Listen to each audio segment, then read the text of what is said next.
The Epistles, 1 Corinthians chapter 11:1. Paul the Apostle, 11:1. Imitate me just as I imitate Christ. That's right, Christian means be Christ-like. Head coverings, long hair. Now I praise you, brethren, that you remember me in all things and keep the traditions just as I deliver them to you. But I want you to know that the head of every man is Christ, the head of woman is man, and the head of Christ is God. Every man praying or prophesies, saying, having his head covers, dishonors his head. But every woman who prays or prophesies with her head uncovers dishonors her head, for that is one and the same as if her head was shaved. For if a woman is not covered, let her head also be shorn. But if it is shameful for a woman to be shorn or shaved, let her be covered.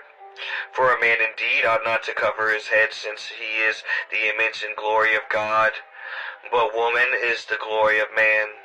For man is not from woman, but woman from man. Nor was man created for woman, but woman for man. For this reason the woman ought to have a symbol of authority on her head, because of the angels, the fallen angels. Nevertheless, neither is man independent of woman, nor woman independent of man. That's right, they need each other. In the Lord, for as woman came from man, even so man also came through woman, but all things are from God, through the Lord. Judge among yourselves, it is proper for a woman to pray to God with her head uncovered. Does not even nature itself teach you that if a man has long hair, it is a dishonor of him? But if a woman has long hair, it is a glory to her, for her hair is given to her for a covering.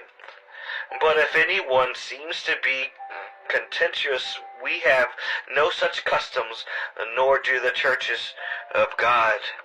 Well, my grandma used to wear head coverings, and I know they come all the way from Genesis 6 with the fallen angels, the abayas. It does say a lot about customs too, and it does say the hair is covering, so that's a tough one. I think you have to stick that to customs. And the long hair, I think Paul the Apostle was bald-headed, so maybe he was a hater, because I remember Jesus had long hair, but there's more to it. We'll do the research. God bless. 11:17, conduct in the Lord's Supper.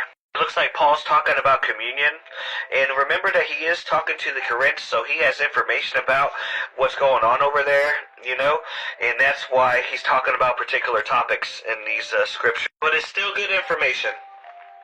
11:17. Now, in giving these instructions, I do not praise you, since you come together not for the better, but for the worse. For first of all, when you come together as a church, I hear that there is division among you, and in part I believe it. For there must also be factions among you, that those who are approved may be recognized among you. Therefore, when you come together in one place, it is not to eat the Lord's Supper. And for in eating, each one takes his own supper ahead of the other. And one is hungry, and another is drunk. What? Do you not have houses to eat and drink in? Or do you despise the church of God and shame those who have nothing? What shall I say to you? Shall I praise you in this? I do not praise you. Looks like they've been partying a little bit on communions. 11:23, institutions of the Lord's Supper, communion times. For I received from the Lord that which I also delivered to you, that the Lord Jesus, on the same night in which he was betrayed, took bread. And when he had given thanks, he broke it and said, Take, eat, this is my body, which is broken for you. Do this in remembrance of me. In the same manner he also took the cup after supper, saying, This cup is the new covenant in my blood. This do, as often as you drink it, in remembrance of me. For as often you eat this bread and drink this cup, you proclaim the Lord's death till he comes. Wow, that's deep. Examine yourself. Therefore, whoever eats this bread or drinks this cup of the Lord in an unworthy manner will be guilty of the body and blood of the Lord. But let man examine himself, and so let him eat of the bread and drink of the cup. For he who eats and drinks in an unworthy manner eats and drinks judgment to himself, not discerning the Lord's body. For this reason many are weak and sick among you, and many sleep. For if we would judge ourselves, we would not be judged. But when we are judged, we are chastised by the Lord, and that we may not be condemned with the world. Therefore, my brethren, when you come together to eat, wait for one another.